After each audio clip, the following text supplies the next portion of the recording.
All right. What's up, AP Stats? So here's the back page of that review that I said I would upload a video for. Okay, we're picking up right where we left off. 6 and 7 are theory questions, okay? But they also have applications to the other categories in our review. So let's go ahead and define z-score real quick, okay? Z-score is number of standard deviations from the mean, okay? And honestly, if you put that, that would be sufficient, but let's dig a little more deeply on what that means, right? So back to that 68, 95, 99.7 rule, what that addresses is if I'm 1 standard deviation away, 2 standard deviations away, 3 standard deviations away, right? So if this is my middle and I'm 1 standard deviation away to the left or to the right, that's where my 68% comes from, okay? If I'm 2 standard deviations away, then I'm at 95.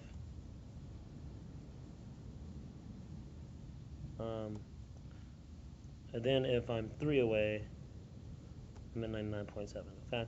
So more on that later, but just to kind of make that connection, okay? Z-score is directly related to this rule, right? Because if I have a z-score from -1 to +1, then I have 68% of my data. If I have a z-score from -2 to +2, I have 95%. From -3 to +3, I would have 99.7, right? Because z-score is defined as a number of standard deviations away from the mean, right? So 1 standard deviation to the right corresponds with a z-score of 1. 2 to the right, a z-score of 2, right? 68% is -1 to 1, right? 1 standard deviation above and below. Z-score of -2 to +2, 2 standard deviations below, 2 standard deviations above. Then the same with 3, okay? Now we need to define a normal probability plot.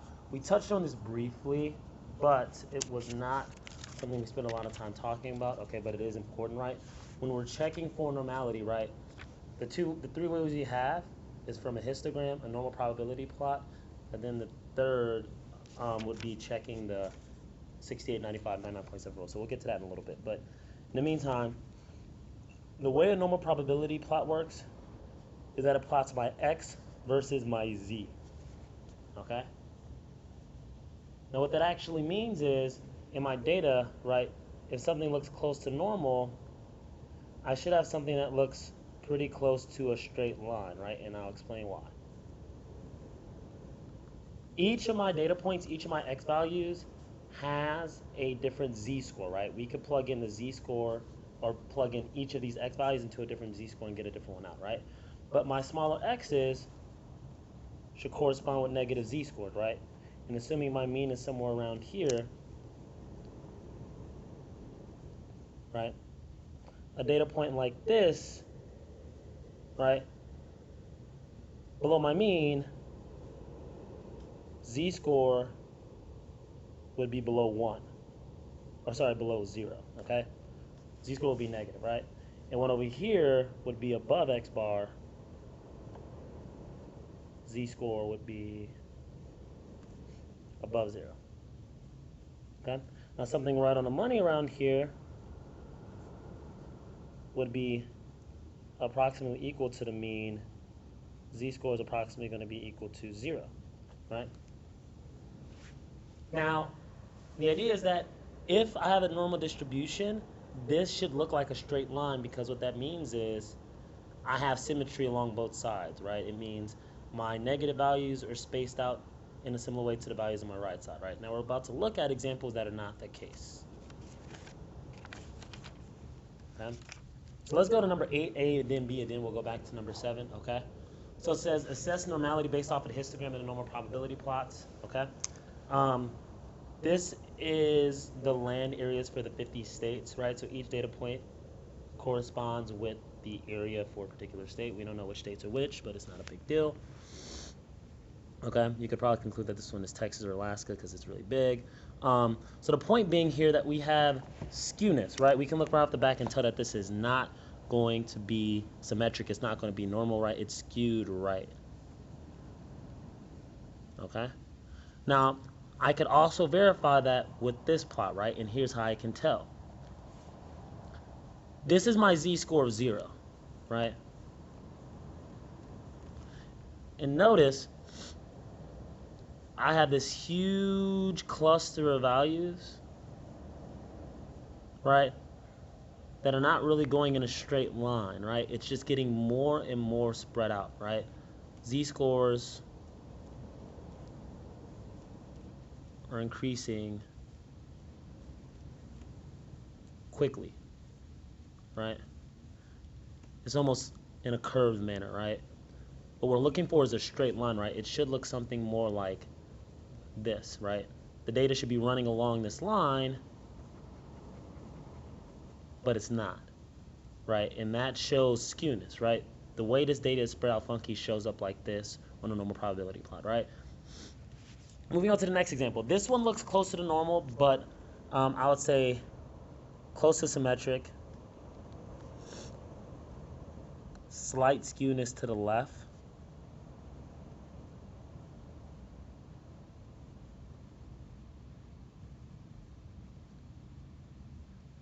And this graph will reflect that as well, right? Because notice here, right,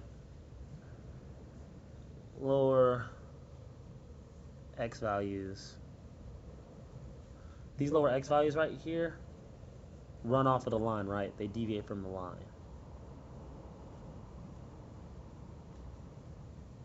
Okay, that tells me a couple things, right? Firstly, it tells me data is more spread out to the left. And that is consistent with the fact that it's skewed to the left, right? Data is more spread to the left, okay? That also tells me that my mean is going to be somewhere shifted to the left, but that's not as important, okay? All right. Next, let's take a look at number 7. Okay, now for number 7, going back, it says explain how the areas in our Z tables relate to percentiles. Okay, now the area in our Z-scores are actually percentiles, right? The area values are percentiles, right? So for example, if I told you area to left of Z equals 1, I'll go on my table, I'd find Z equals 1.00, so it's going to be 0.8413 if you can see that, okay?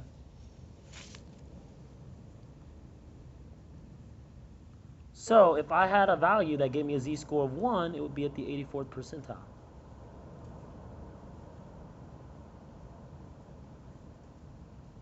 If x value gave me a z-score of 1, right?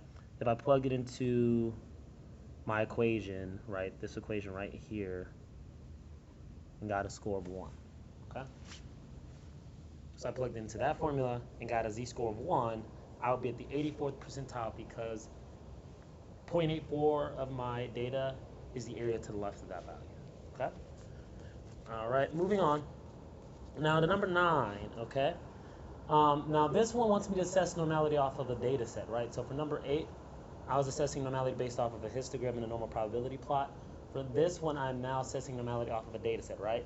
So when I do a data set, it's actually going to include these things as well, right? I'm gonna have to do both of these graphs, okay? But I'm also going to have to check for the 68, 99, 95, 99.7, okay? So, really quickly, I'm going to use L3 here to put this data in, okay? Just remind you how to get there. I would go to Stat, Edit, okay? So I'm going to use my L3. You can use your L1 or whatever you want. I'm going to put this in pretty quickly.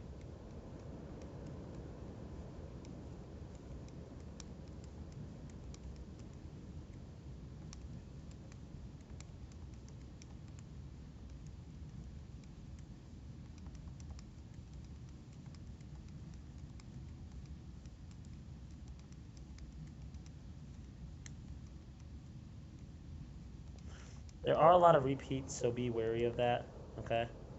So I just made a mistake right there. After 15.6, I'm at 16.0.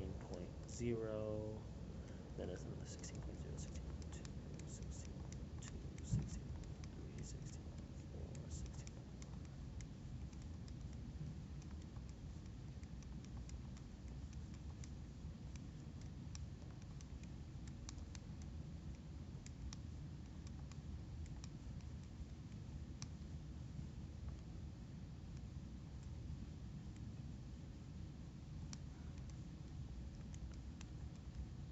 Okay. So a couple things, right? I have a sample of 36. Okay, you guys are gonna hate me for this, but if you look closely here, I'm in my 36 entry, which means I had 35 before, so I missed one. Okay, that was an accident. That happens. This is your way of checking, right? So it's gonna be a pain, but I'm gonna have to backtrack. But this is actually good in case it happens to you, and you can figure out how to insert a data point, right? So let's go back and skim through. Hopefully, I'll catch my error.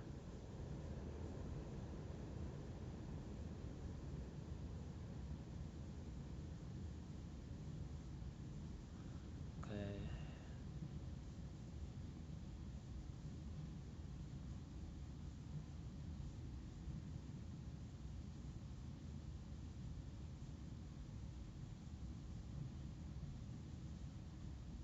Oh, I'm missing a 15.8. That's what I'm missing, okay?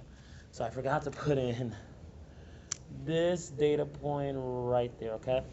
And it's not a big deal if I inserted it at my bottom, but since we can, let's just insert it right here, right? So on top of that 16, you see the insert button here. That's going to happen when I press second delete, and it's going to put in a blank slot. It's going to give me a 0. And I'll put 15.8 in right there, right? So this actually happens to you in the test. Don't freak out. You don't have to reinsert everything. You can just insert one data point. Or if you need to delete one, if you have one extra, you would just press delete without the second, okay? So with that in mind, I have my data set, okay? And now I can do a couple things with it, okay? We're going to get to 10 and 11 later on. Let's look at number 9A, 9B, and 9C, okay? All right, so I want to plot the data, okay? Histogram, box plot, and or dot plot. I'm going to do a histogram and a box plot, okay? So just to remind you how to do a histogram, okay, we are going to go to stat plot by pressing second y equals. Okay, and then I'm going to go onto this plot right here, okay? Now, by default, it might be set to off, right? I just put it onto off, but to put it on, you have to go hover over it where it's blinking, and then you need to press enter, okay? All right, and then once you do that, it'll be there, okay? Now, type is the important thing, right? The two types you're going to want to be dealing with is this for a histogram if you want that, and then 2 over, whoops. Excellent, press clear there, okay? So under type, you're either going to be choosing this one or you're going to be going to this one, right? So let's go ahead and take a look at the histogram first. Now, in order to view this in the appropriate window, what I need to do is I need to press zoom now. And for some of you, you might have to go out and quit, right? And quit, I would press second quit, so let's just do that. And then you'll go to zoom. Okay, and for those with the nice calculator, you will see zoom stat at the bottom. For the others, you'll just have to keep going down. Your shortcut is to press zoom 9, okay? But I'm going to go all the way down to zoom stat and then press enter. And here I have a histogram, right? Now, this looks like it might be slightly skewed to the right, but it's still mostly symmetric, okay? So for now, let's talk about this histogram. I would say slightly skewed to right, close to symmetric, okay? And the point is, my histogram isn't always going to be all telling, right? This is why using a histogram and a box plot together is really useful, because then I can get another sense of spread, right? Thinking back to that first page of our review. So I'm going to go back to stat plot, and I'm going to change this to that. Okay, I'm going to choose the box plot, sorry for the reflection, okay? And then I'm going to go back to zoom, and I'm going to go to zoom stat, and I'm going to press enter. Okay? And look there, even though it's, again, a little more skewed to the right, we can see that my Q1 to Q3 right is pretty symmetric, so my spread around the middle is pretty consistent. There's just a little more spread happening to right, right? So I would say box plot, consistent with histogram. Okay. Now, if I was asking you for spread specifically, right, we could find those numbers by playing around with the arrows here, and you can see it gives different x and y values. Ignore the y values, right? It just populates those so you can see the graph. What's more important are the x values, right? The x values go along with our data set, okay? Give me a second real quick. I gotta plug my computer. It's about to die.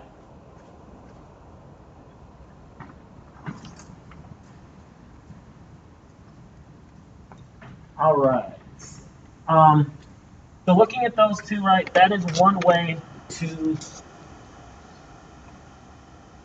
check for normality, right? My next way is to use the 68, 95, 99.9 rule, okay? Well, we talked earlier about what that rule looks like. Using that rule requires me knowing x bar and s sub x, okay?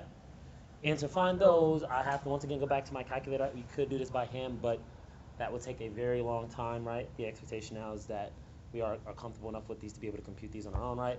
So we have our data set in already, right? In our list, all right? I'm going to be working with L3. Make sure you use L1 or L2 for whatever it is for you, okay?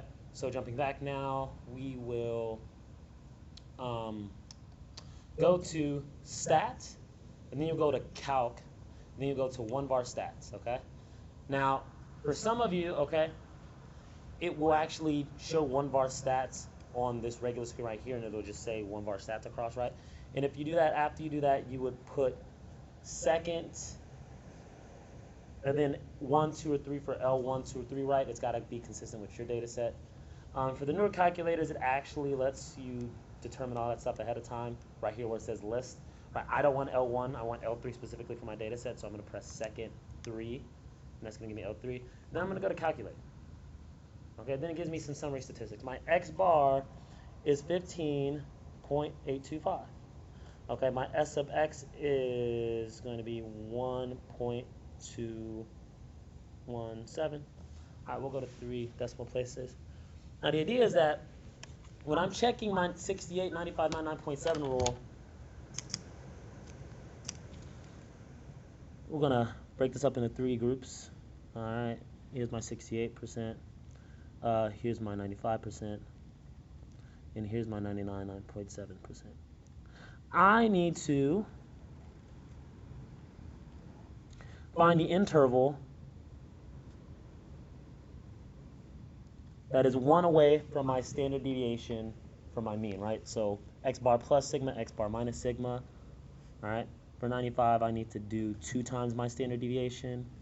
And for this one, I need to do 3 times my standard deviation. Now, the goal here is for my data to actually follow this rule, right? So again, it's not always going to be perfect, but we should always be within 10% of 68%, and I would say within 5% of 95 and within 5% of 99.7, right? They're never going to fall exactly within this, but the general rule for normal distribution is that this is how my data is spread out. So if this data set happens to be normal, that should be true, okay? So let's go ahead and do some quick computations. 15.825 plus, let's do minus first, minus 1.217 is 14.608.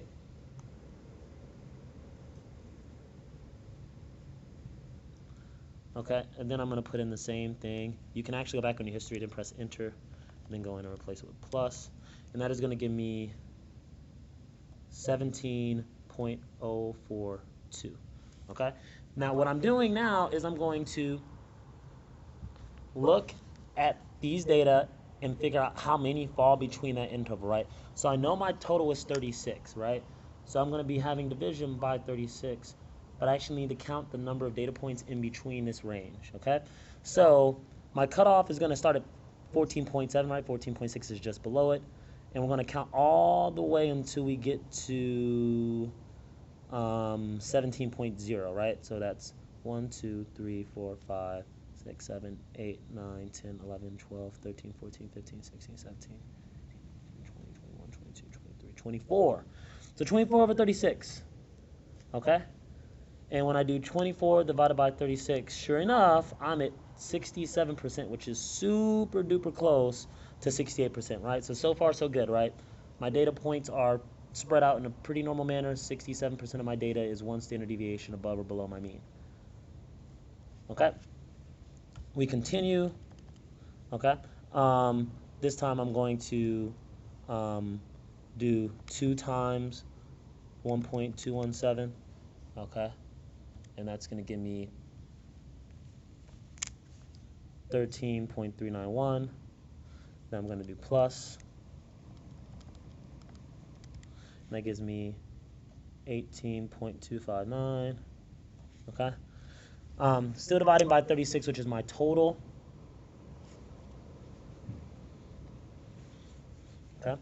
And we're looking at everything in this interval. So now we have 13.7 counts in there, and everything up to 17.9 counts in there as well, right? So the only two I'm not counting are 18.4 and the 12.9, okay? That's going to give me 34 out of 36.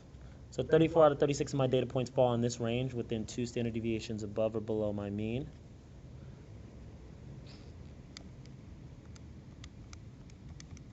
And that's going to give me 0.94, which is 94%, right? Very close to 95%, okay?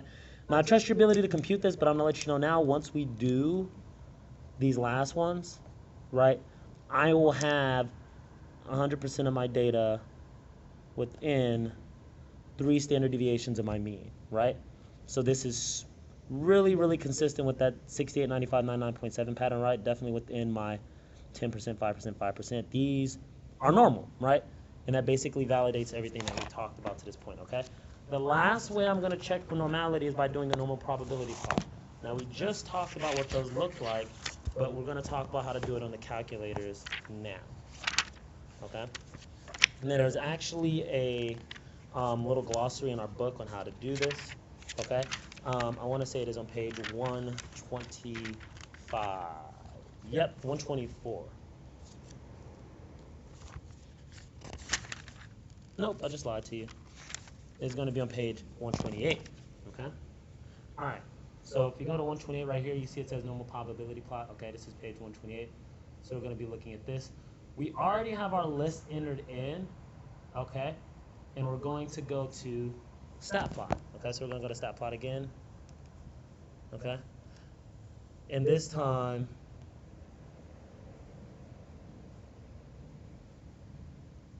we're going to choose that, okay? And then for my X list, for me, it's going to be L3, okay?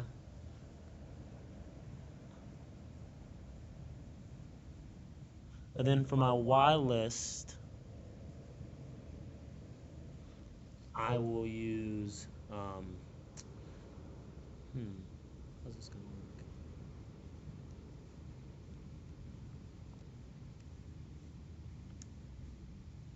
I got to specify what my Y is going to be here.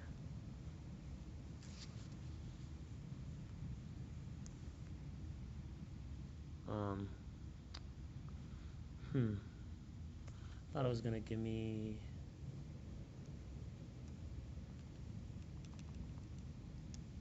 oh, there we go. We're going to choose this very last one. That's the normal probability plot. Okay, so sorry to throw off your time there. Because it's going to know how to do the Y's. It's going to do my Z-score, but I still need to choose the data list, which is L3. And then I go to zoom 9.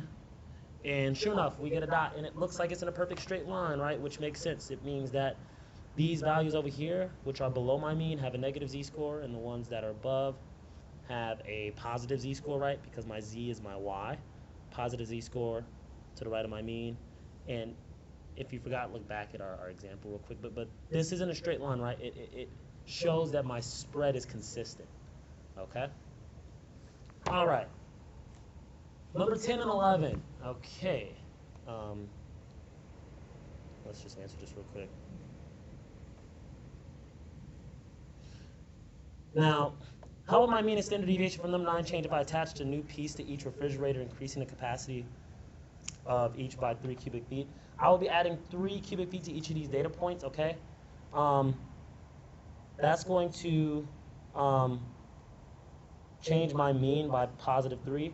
All my data stays just as spread out as before, so S of X unchanged, okay? And my next example says, how will my mean and standard deviation from number 9 change if I convert it from cubic feet to liters? So I will be multiplying each of these by that number right there. That's my conversion factor, right?